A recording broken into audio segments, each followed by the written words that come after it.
My stepsister stole my fiancé and used to send me postcards just to shame me. Now they're broke and are begging me for a job in the family business that was supposed to go to her. I'm 28 now, and about 4 years ago, I was engaged to my boyfriend, whom I'd been dating since college.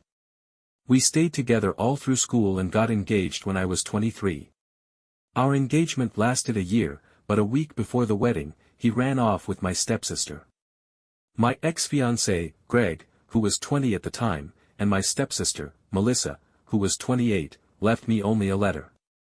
In it, Greg confessed he'd started an affair with Melissa a couple of months after our engagement.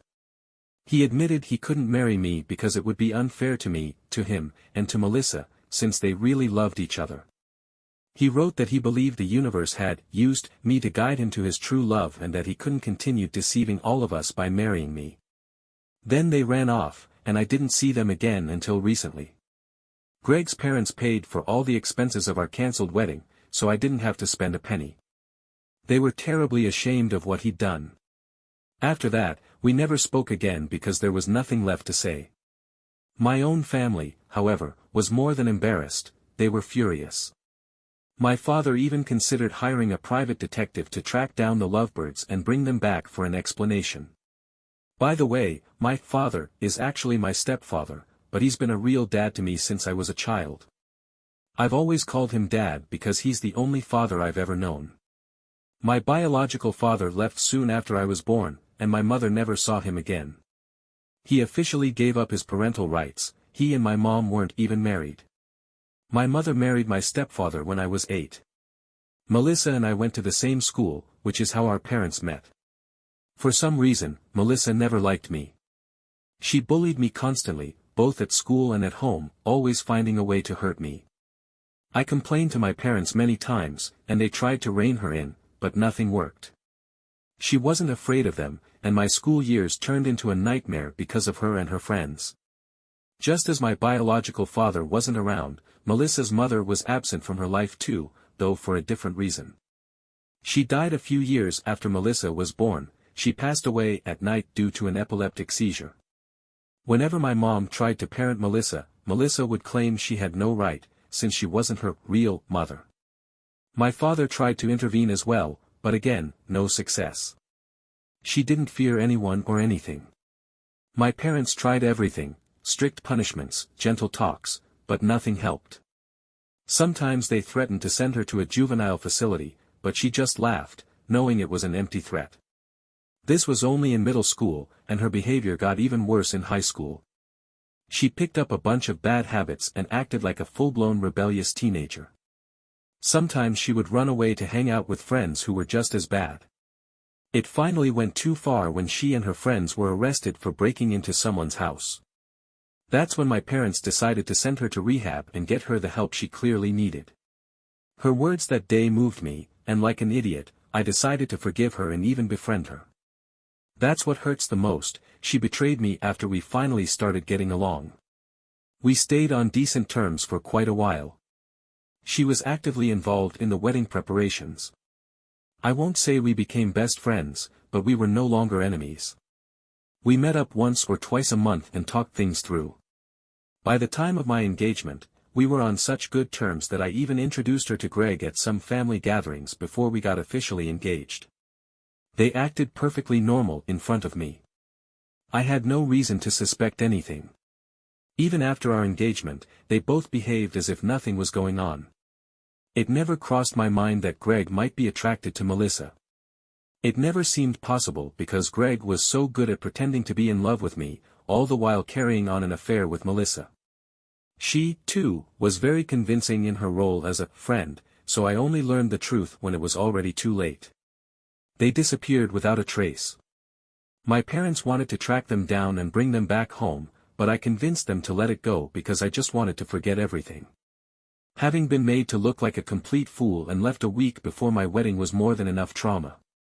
I had no desire to add even more drama. I was already in a deep depression and simply couldn't handle it. For the next couple of weeks, I did only 2 things, I worked and slept, anything to avoid confronting my feelings.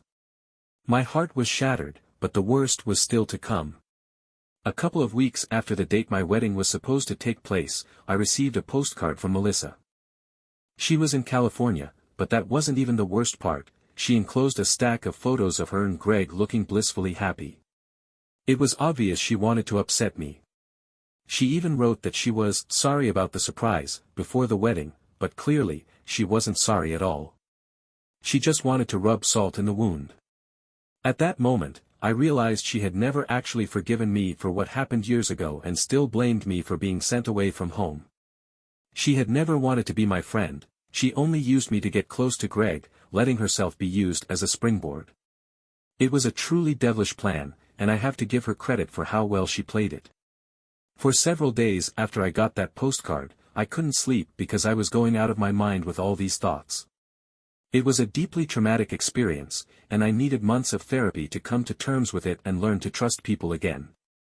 That postcard wasn't the only one. She sent me postcards with their pictures for months. It finally stopped after a year because I refused to respond or give her any reaction. Naturally, my parents were devastated, and they cut off all contact with Melissa. They never tried to reach out to her again after that first postcard. For Melissa, this was a huge loss because she was supposed to inherit her father's business. She had even gotten a business degree specifically so she could join the family enterprise one day. But after everything she did, my father completely shut her out of his life and offered me her place instead. He felt it was the only way to make amends for her actions. I didn't have a business education, I studied history, which has nothing to do with running a company, so I had to start from scratch. My father assured me that wasn't a problem, he was willing to teach me everything he knew so I could eventually take over. I agreed and began working under his guidance, learning how to manage the business, and eventually, he planned to retire and hand me the reins.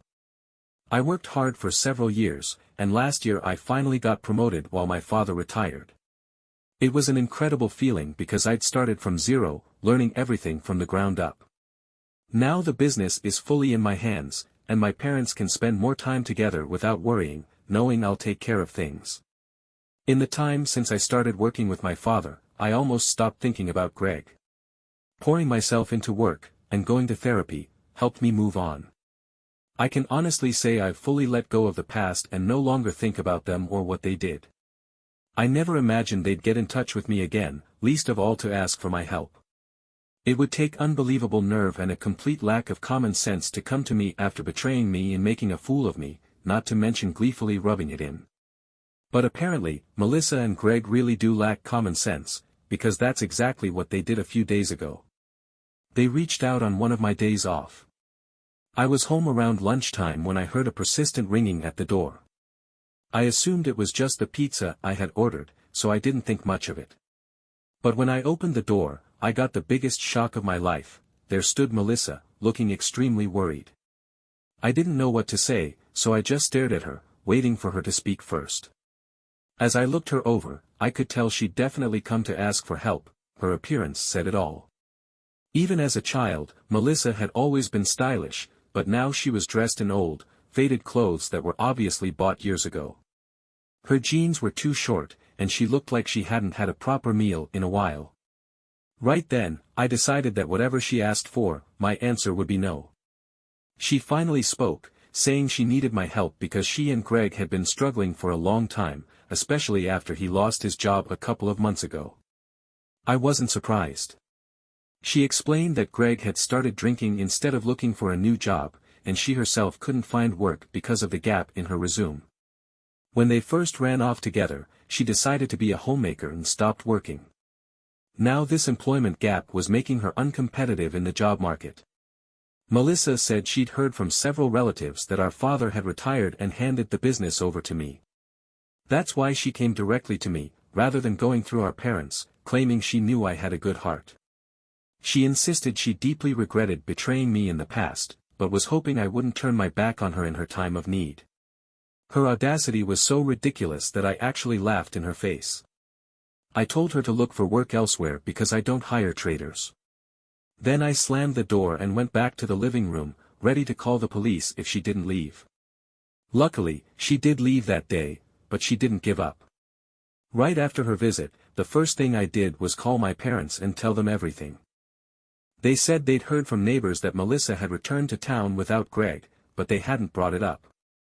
We live in a fairly small town where everyone knows each other, so we quickly found out that Melissa had been back for about a week before deciding to drop by my place.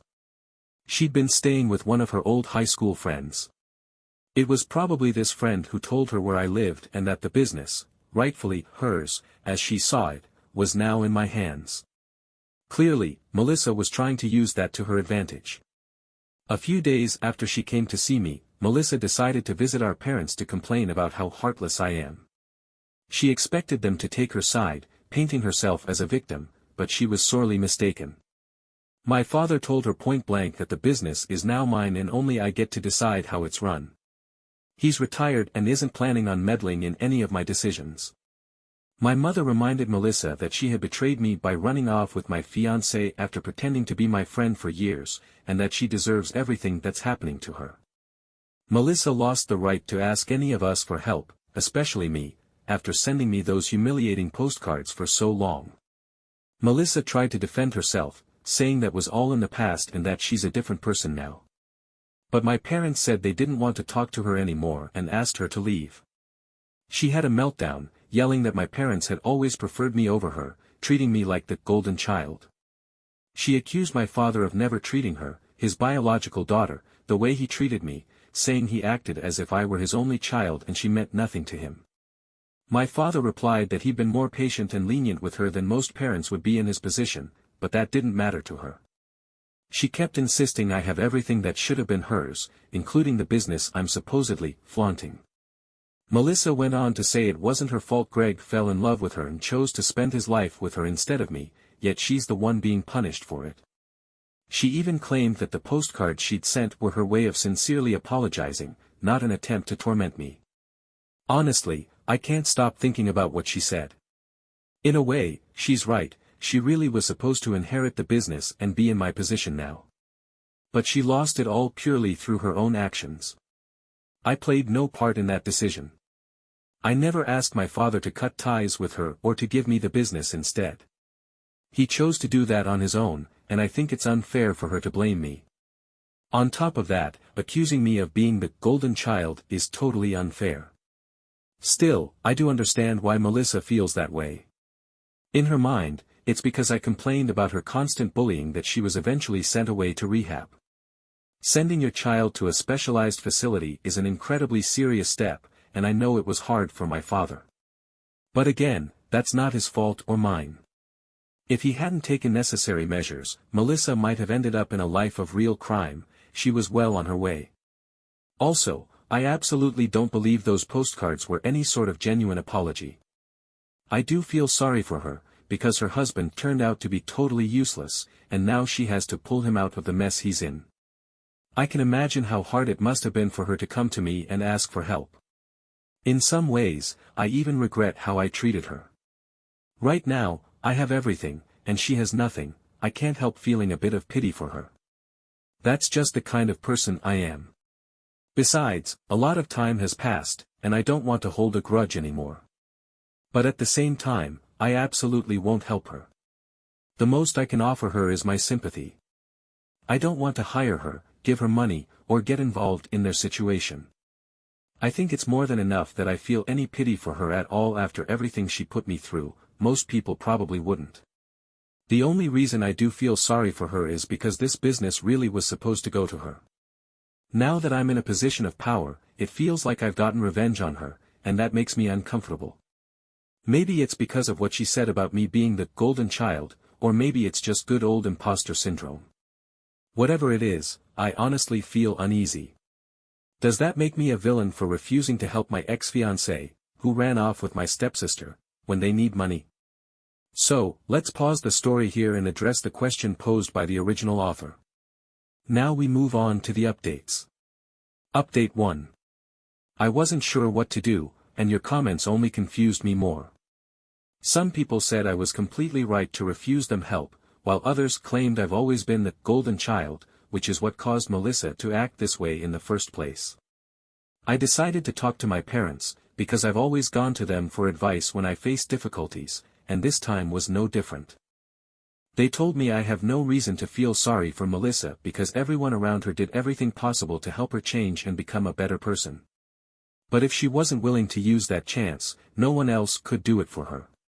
My father said he fully intended to pass the business on to Melissa if she behaved like a decent daughter, but she messed up everything she touched and made our family look awful in the process. After all that, it would have been foolish to let her run the business or even remain part of the family. His words reassured me a lot, because talking to my parents always helps me deal with doubts. Now I'm trying not to feel guilty anymore. Update 2. About a week passed after Melissa showed up at my house. We hadn't heard anything from her since her visit to my parents, so I started to think maybe she went back to California to be with Greg. But today she appeared at my workplace and caused a scene. It was awful. She got into the building easily, since she's known the layout since childhood, and security didn't pay attention to her. She stood right outside my office and started yelling that I stole the business from under her nose by pretending to be the perfect daughter in our parents' eyes and sucking up to them for their approval. According to her, I'm the one who made her look bad by accusing her of bullying me when we were kids, then persuading my father to send her to rehab, allegedly just to solidify my golden child status in the family. She claimed the business should have been hers but that I won't even let her be part of it now because I'm jealous Greg chose her over me. Apparently, I couldn't handle being ignored, and so I turned our parents against her.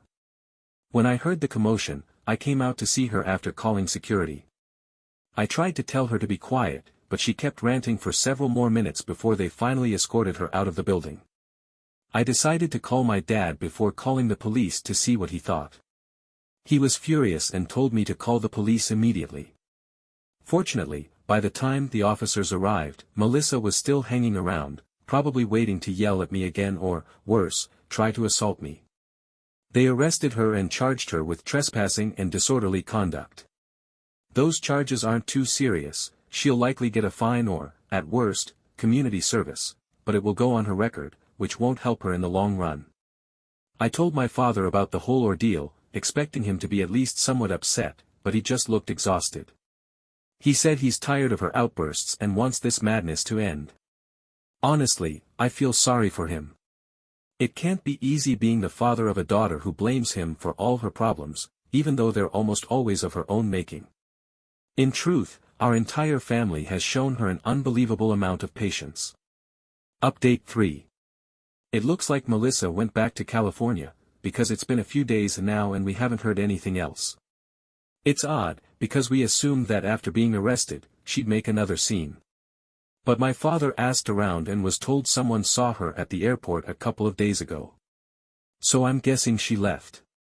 Honestly, it's a huge relief. I was really afraid her next move would be something explosive to get attention, and that never ends well. I don't know what she plans to do with Greg, because it's unlikely anyone else, after all this, will extend a helping hand. I sincerely hope she finds a job and manages to climb out of this mess. And no, that's not me being kind or compassionate, it's pure self-interest. I know that if she can't find a way to support herself, sooner or later she'll come back here with Greg and bother us again, and I definitely don't want that.